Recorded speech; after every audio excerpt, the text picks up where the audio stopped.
आज़ादी अल्लाह की नेमत है। आज़ादी अल्लाह की नेमत है अगर वो आज़ादी मुकम्मल हो। याद रखना, अधूरी आज़ादी में ज़लालत है, अधूरी आज़ादी में ज़िल्लत है, अधूरी आज़ादी में परेशानियां हैं, अधूरी आज़ादी के अंदर इंसान के लिए तबाही और बर्बादी का सामान है, राहत और सुकून का सामान नहीं है। तो ये जुमला बुनियादी तौर पर तकरीर का पहला समझ लें कि आज़ादी अल्लाह की वो नेमत है जो आज़ादी मुकम्मल हो, जो आज़ादी क्या हो, मुकम्मल आज़ादी हो।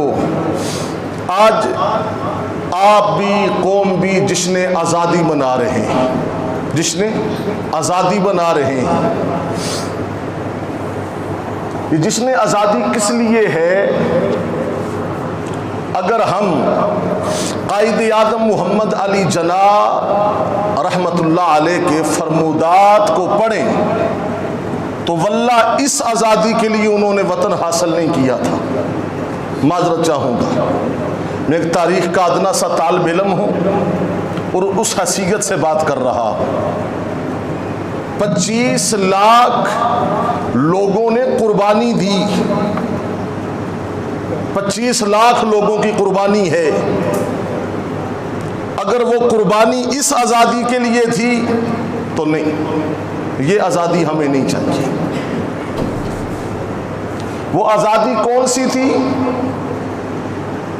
वो आज़ादी इसलिए थी, सुनना ज़रा गौर के साथ, वो आज़ादी ये थी कि हमारा जिस्म भी आज़ाद होगा, हमारा मजहब भी आज़ाद होगा। आज जिस्म आज़ाद है, मजहब आज़ाद नहीं है। नमाज हम यहाँ पढ़ते हैं ना, तो ये नमाज तो हम इंडिया में भी पढ़ते थे, बल्कि अगर तकाबल और कंपटीशन में देखें तो इंडिया के मुसलमान, हिंदुस्तान के मुसलमान हमसे ज़्यादा बड़े नमाजी हैं जी। हज करने में वो हमसे ज़्यादा आगे हैं। यानी आमाल सालिहा में देखा जाए तो हिंदुस्तान के मुसलमान हमसे 2 कदम आगे नज़र आएंगे, पीछे नज़र नहीं आएंगे।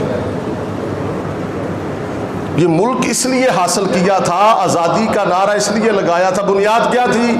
पाकिस्तान का मतलब क्या? ला इलाहा इल्लल्लाह। पाकिस्तान का मतलब क्या? ला इलाहा इल्लल्लाह। पाकिस्तान का मकसद क्या? मुहम्मदुर रसूलुल्लाह।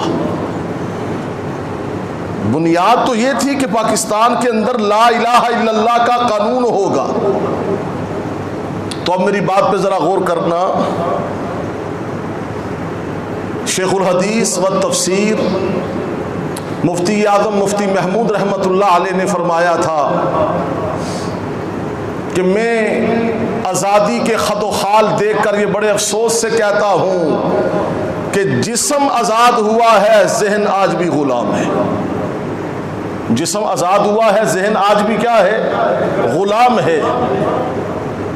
तो हमने ये आज़ादी की थी हासिल इसलिए कि मुल्क इस्लामी होगा, तो उसमें निज़ाम भी कौन सा होगा? इस्लामी होगा। उस मुल्क में वो निज़ाम होगा जिसको निज़ाम मुस्तफ़ा कहते हैं। हमने इसलिए आज़ादी हासिल की थी। कायद आज़म मोहम्मद अली जना का एक नहीं सैकड़ों खुतबे मिलते हैं उनके कि हमने ये आज़ादी इसलिए हासिल की है कि इसके अंदर जो है वो हम वो कानून लेके आएंगे जो कानून मदीने की रियासत में था,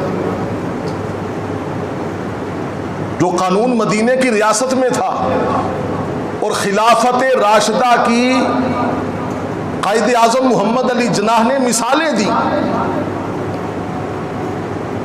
अगर डॉक्टर रियाज अली शाह की डायरी पढ़ी जाए, जो कायद आज़म मोहम्मद अली जना का बिस्तरे मर्ग पर जो है वो डॉक्टर था, इलाज कर रहा था,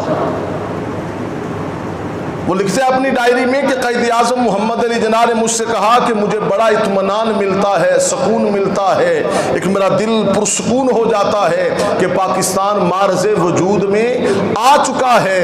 अब पाकिस्तानियों का हक ये है कि वो इसे खिलाफत राशिदा का नमूना बनाए। अल्लाहु अकबर। खिलाफत राशिदा का नमूना बनाए ताकि अल्लाह का वादा भी पूरा हो और ज़मीन पर मुसलमानों की हुकूमत भी कायम हो।